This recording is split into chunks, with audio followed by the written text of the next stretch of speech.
That guy's I talking can't out of both believe that sides. guy's talking out of both sides of his I mouth. can't believe you're talking out of both sides of Well, your I mouth. think that man's talking out of both That sides fella of his there, mouth. he's talking out of both sides of his mouth. Yep, I'm talking out of both sides of my mouth. I'm Ernie Fox, and I'll take one of today's hot-button topics, giving both sides of the story. No fighting, no name-calling, and see if we can come to an agreement. I'm ready to start. Are you? Yep, I'm going to be talking out of both sides of my mouth on SpexRadio.com. Hello, I'm Ernie Fox, and I'm talking out of both sides of my mouth. Today's hot topic is the Second Amendment, the one that says in there somewhere that the public has a right to bear arms. We'll look at it from the proponent side that says it means exactly what it says. As many guns as I want, whenever I want, whatever I want to do with them. We'll also take a look at the opinions of the other side of the coin. The ones that say, look at all the senseless gun violence, especially those school shootings that are so much in the news and the nightclub shootings. We have to look at this again. What are we really doing? And what rights really should the public have? We'll try to do this without shouting or calling anybody names. And we'll also try to do it in the bounds of what the Constitution says and maybe what the framers meant when they wrote it. Now, the Second Amendment of the United States Constitution reads, "A well-regulated militia being necessary to the security of a free state, the right of the people to keep and bear arms, shall not be infringed." Now, this causes a lot of debate because does that mean that every citizen has a right to bear arms for any reason at all? That every American citizen has the right to own as many firearms as they want to, always, without the government ever putting any restrictions on that ownership? Well, sometimes you have to take a look at where they place the commas. It says a well-regulated militia, comma, being necessary to the security of a free state, comma, the right of the people to keep and bear arms, comma, shall not be infringed. So if we kind of cut out the commas, it says a well-regulated militia shall not be infringed because it's necessary to the security of a free state. Being that the state needs a militia, people should be able to keep and bear arms. On one hand, some people believe that the amendment's phrase, the right of the people to keep and bear arms, it creates an individual constitutional right for all citizens. It's called the individual right theory and suggests that the Constitution restricts any legislative bodies from prohibiting firearm possession. On the other hand, some scholars point to the prefatory language, quote, a well-regulated militia, to argue that the framers of the Constitution intended only to restrict Congress from legislating away a state's right to self-defense. This is called the collective rights theory. A collective rights theory of the Second Amendment asserts that the citizens don't have an individual right to possess guns, and that the local, state, and federal bodies, therefore, possess the authority to regulate firearms without implicating a constitutional right. I guess what we're saying here is that if you believe that the Constitution suggests that the citizens have weapons only to be part of a militia for each state, you could be right.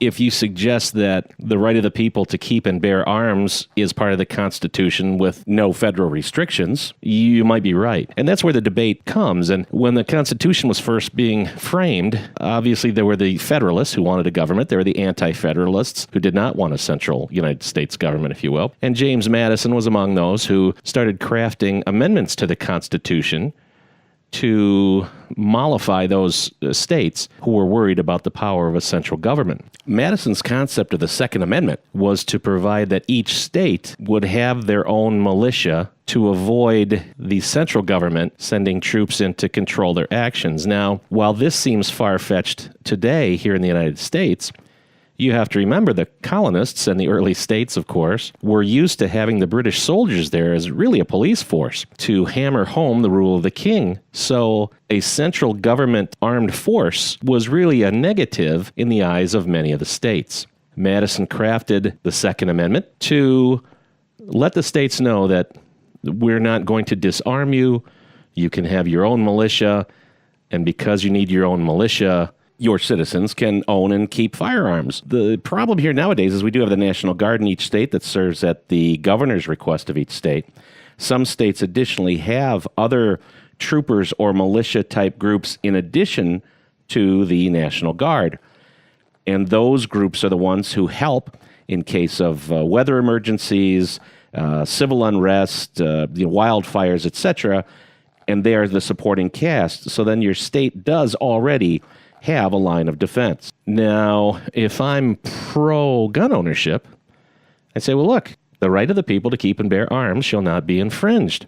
Regardless, doesn't matter. And that's where maybe an argument can be made. Really, the entire argument of gun control. Is the Second Amendment designed to allow each and every individual citizen the constitutional right to have a firearm in their home? Or does the Second Amendment act as a safety net for the states to allow the states to provide arms for their citizens to bear in case of situations where the state felt it had to defend itself, but does not necessarily mean or allow for private citizens to own and maintain possession of their own firearms, but rather to collect them from an armory at the point they would be called up to service. With the case of the National Guard, they serve at the governor's disposal, except in the case when the federal government wants to use them. So I know what you're going to say. If you're a gun proponent, you're going to say, well, the National Guard is going to do whatever the president means. Well, in that case, there are some states that actually have state militias and state troops that are separate from the National Guard, and they do serve at the governor's request. And maybe as part of any gun control legislation, states would be encouraged to have their own militia separate from the National Guard or their own state troopers, so to say. And maybe that would help the gun control opponents and the gun control proponents. So how are you looking at this? The NRA and people who are gun owners and, certainly look at it as the right of the people to bear arms shall not be infringed. And people now who are anti-gun activists are saying, look, each state has their own militia. It's very impossible, or it's impossible, that the federal government is going to declare war on Michigan, for example, and send troops in there to where the public would be unarmed and unable to defend themselves. Because theoretically, we do have a militia in the National Guard, should that occur. And besides that, even a well-armed public would have a difficulty against tanks, missiles, airstrikes, and the like. So really, maybe we have to look at, if the Constitution is a living, breathing document, perhaps we have to look at this just really in order to save ourselves nowadays. On that note, we'll take a break, and we'll be right back, and I'll still be talking out of both sides of my mouth. Is that guy still talking out of both sides of his mouth? Well, yes, I am. And if you listen closely, you might learn something. Now, I just said, look at this to save ourselves, and it sounds right away like I'm anti-gun. Let me say this about that, to quote President Nixon. I have always been a Second Amendment supporter as far as the right of individual citizens to own firearms. I have never owned a firearm in my life. I grew up in a household where my stepfather had about a dozen rifles. He had a couple of handguns, one locked in a safe, and one that stayed loaded and at the head of his bed all the time. My stepfather was trained as a sharpshooter and actually a sniper in the Army. He served in the occupation forces in Germany after World War II. He was on the west side, of course. And his job was to shoot people, literally. He was part of the occupational forces, but he was at his post, and if people started coming across the line, he was supposed to shoot them. And it was a very intimate life of a sniper, because you are shooting at a particular person and in a particular location, and you mean what you do. So this is a fellow who was trained to kill people in the armed forces and knew how to handle weapons and enjoyed them. He was a hunter for a time. He was a sports shooter for a time. And again, he had collected many, many weapons over the years. One day, Harold had an epiphany of sorts, and he sat down and wrote a letter to the president of the National Rifle Association and indicated that he would no longer be a member and kind of revoked his own membership. And he gave one reason why. He really felt that the public had changed. He didn't believe that the public was responsible enough to handle and own and carry weapons any longer. And he said with the violence around him and the murders and how people callously treated each other when they had guns available, he just wasn't going to be part of that anymore. He Kept his 2 handguns. One remained in the safe. I never really saw it till after he passed away. The rifles he sold to a legitimate collector. He was working for the police department in our city at that time, and they kind of knew who were the good guys and who weren't. There came a point in the 1980s, and he became staunchly anti-firearms. Now, he had that handgun on the headboard of his bed, loaded and ready to go for personal protection. And he believed in that a great deal. If you stepped into his home with ill intent, he was not going to stand there and accept it without a fight. Interesting man, my stepfather. But so here's a guy who was trained to shoot people, enjoyed handling rifles and handguns, and continued to own one even after he revoked his membership just for personal safety. He had a concealed weapons permit. He never carried outside the home. The gun was loaded and on the headboard at all times. It had a gun lock on it and was in the safe when he wasn't home, I should say, but was unlocked and available when he was. Now, this fellow, he's a true patriot, true American, but had just had it. The turning point for my stepfather, Harold, was in 1979, when a 16-year-old girl, Brenda Ann Spencer, took a gun to Grover Cleveland Elementary School in San Diego, California, and opened fire, killing 2 people, wounding 8. When she was arrested, she said she did it because she just didn't like Mondays and didn't feel like going to school that day. The Boomtown Rats would record a song that said, "I don't like Mondays," about the mass murders. This was shocking to America and the world, as this was really the first mass school shooting ever. And to think it was a 16-year-old girl who had access to her parents' weapons really hit my stepfather, Harold, deep in his heart. And as violence increased in the Detroit metropolitan area where he lived, and there were more shootings every day on the news, and the murder rate was so high, he decided that people just weren't responsible enough to own handguns or own rifles, own any firearms. And he was staunchly anti-gun for the rest of his life. Now, that's just one person and one instance. But like Harold, I was, staunchly pro-gun ownership.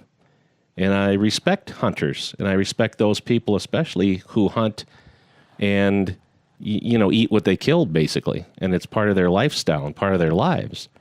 I can respect people who go on trophy hunts and things like that, although that's not my thing. And I do respect the people who have weapons in their homes to protect themselves against intruders. I get that. I've never felt the compulsion to do that ever. Like I said, I've been pro-Second Amendment, but I have never owned a weapon. I've really never fired a weapon in anger. I was never in the military. I shot pellet guns and BB guns at little plastic army men over the years, and in some other situations where I joined some people and fired some weapons. Now, you're going to tell me, Ernie, we're going to make gun ownership illegal, and if guns are criminalized, only criminals will have weapons. Let's review a few things. Brenda Ann Spencer was 16 when she shot the people at Grover Cleveland School in San Diego. She didn't have a criminal record.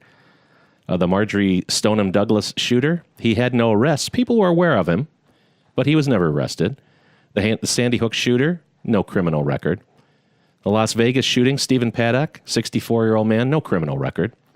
The Borderline nightclub shooting in Thousand Oaks, California recently, Ian David Long, no criminal record. The Orlando nightclub shooting, Omar Mateen, no criminal record.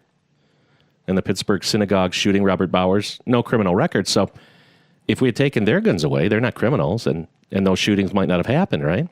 Obviously, with Robert Bowers, he had some anti-Semitic writings. Omar Mateen, allegedly, was a Muslim terrorist. No reason why Ian Thomas shot up a bar in Thousand Oaks, California, or Stephen Paddock got a room in Vegas and proceeded to kill people. Even Dylan Klebold and Eric Harris, the Columbine shooters, they basically had a juvenile detention record after stealing from a van, but no criminal gun violence or no felonies, certainly. So, there are a lot of shootings and people we would say are criminals. But those shootings, haven't been stopped now with open carry and things like that. I mean, there have been instances where an armed citizen with a concealed weapon has stopped or interceded into a situation and ended it. But when you look at the dozen situations roughly when an armed citizen stops something from happening, it's far outweighed by the more than 14,000 firearm deaths in the United States each year.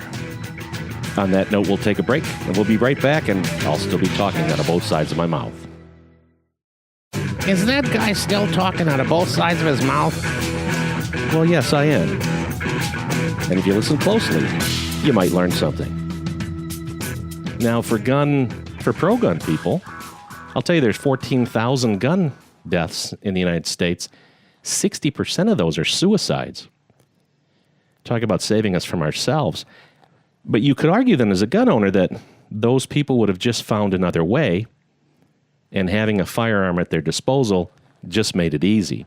And a lot of these people who do commit suicide never really have an outward appearance of something being wrong. And again, most don't have criminal records and can legally purchase rifles and handguns. Would they have the courage to park their car in a garage and let it run and go to sleep? Would they hang themselves? Would they poison themselves? Would they find another way? And that sounds macabre, but 60% of 14,000 gun deaths in America are suicides. Still, however, that leaves 40% of those gun deaths homicides, or perhaps accidental. The numbers are very low on the accidental shootings.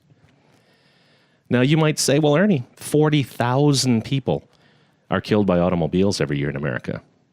They're legal. You need a license to drive a car. 29% of those fatal accidents are caused by drunk drivers. At least those are the stats from the states that actually check the blood alcohol content in fatal automobile accidents. There are laws against driving drunk, but obviously that's not keeping people from doing it who want to drink and drive. Still looking at auto fatalities, 40% of those killed in automobile accidents were not wearing seatbelts. I think seatbelt laws exist in every state, so there's laws against that, but people still refuse to comply with the law. And in the case of those seatbelt fatalities, I'll bet you most of those people weren't criminals either. And the 29% of those fatal alcohol-related accidents, I'm betting many, many, many of those people didn't have a criminal record either. So when we say if, guns are criminalized, only criminals will have guns, well, driving drunk is criminalized, and a lot of those people aren't criminals. A lot of those people who are not wearing seatbelts aren't criminals. What's the answer? It gets confusing, doesn't it? Because as I said, people are dying, and it seems to us needlessly when we look at mass shootings especially. But I live in the Detroit metropolitan area, and most of my life, at least since the 1970s certainly, gun violence has been a horrible thing here in the city of Detroit and the surrounding areas, but especially in the city itself. Many times, the people who were involved in the killing knew each other. A lot of times it's been grudges, gang-related, drug-related, a slight as thought by one of the participants, or you looked at me wrong or something. It's ridiculous nowadays. And I think back to my stepfather Harold and say, maybe we are not responsible enough anymore in this world to own firearms.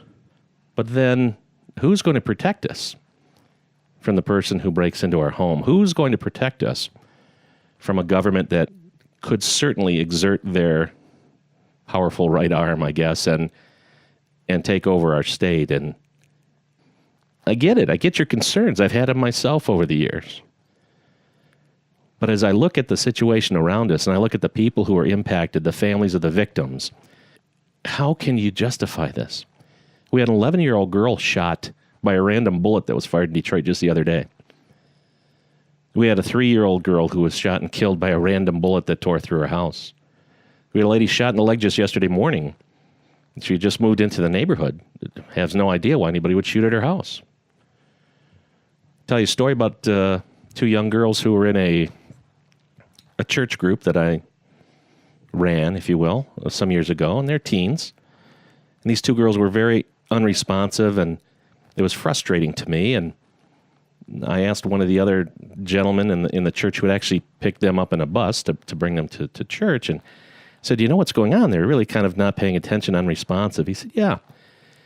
Said their mom took up with this guy who wants to sell drugs in the neighborhood.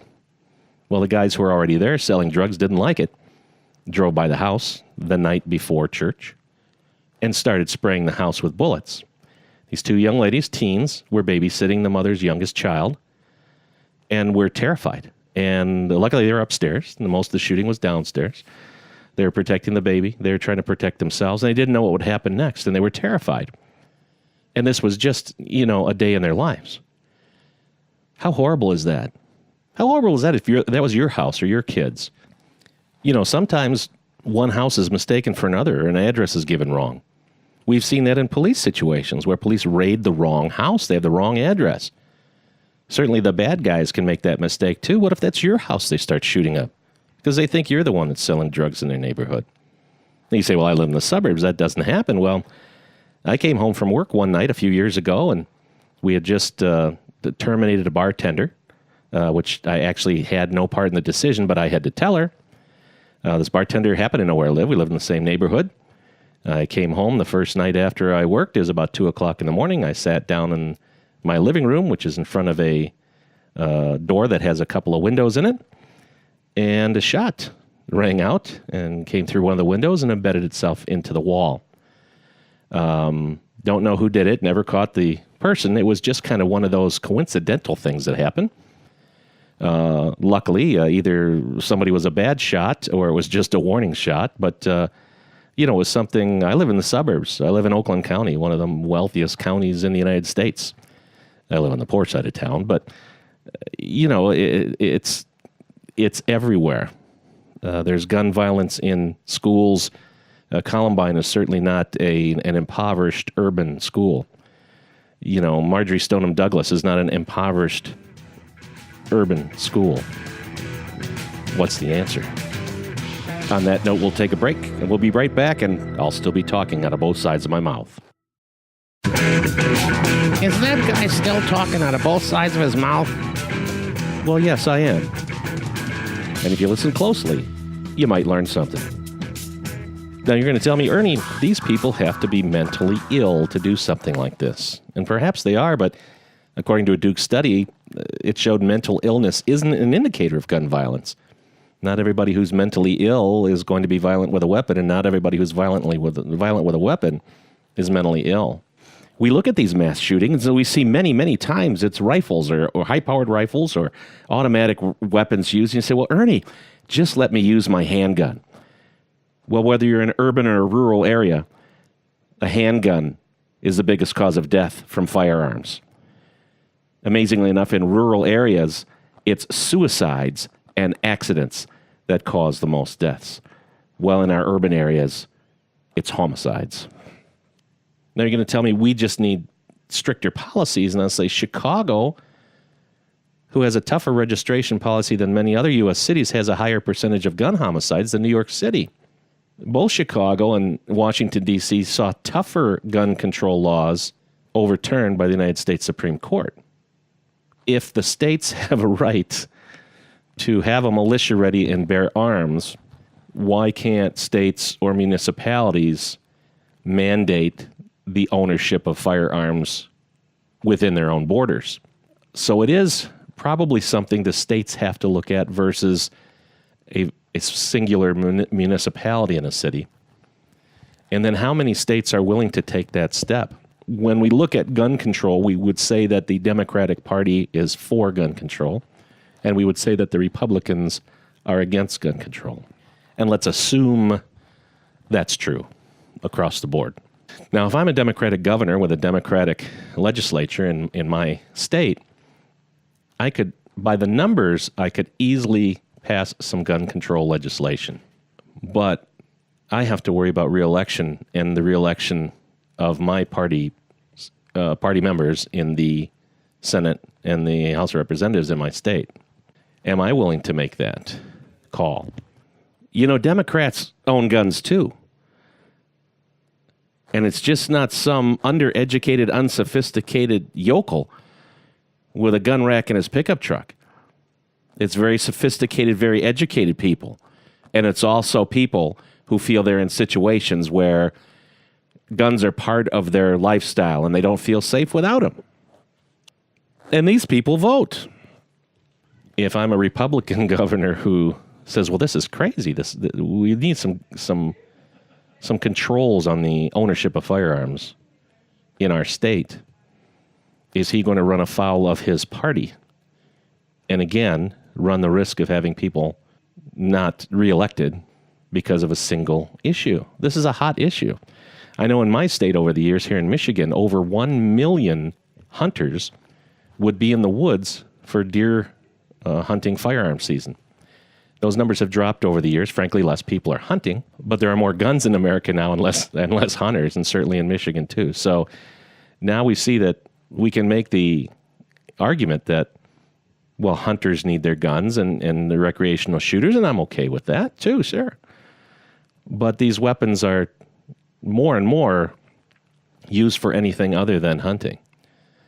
And we haven't even touched on automatic weapons yet. Why does a citizen need an automatic weapon? For protection from the government? Because a tank's going to run over you anyway. If you can have a muzzle loader, you can have an AK-47, and the tank's going to run over you. And again, I'm pro Second Amendment guy all these years. But even I have to admit, the level of gun violence in Detroit, in Chicago, in New York City, in L.A., and in our the people taking their lives just because a gun is handy, it seems like something's wrong. And we can talk about moral decay and the family's decay and violence on television and video games, all you want. But the truth is, there is an instrument of death sitting there on the table that we have to consider. On that note, we'll take a break and be back to wrap up. I'll finish talking out of both sides of my mouth on SpexRadio.com. Is that guy still talking out of both sides of his mouth? Well, yes, I am. And maybe we've all learned something today.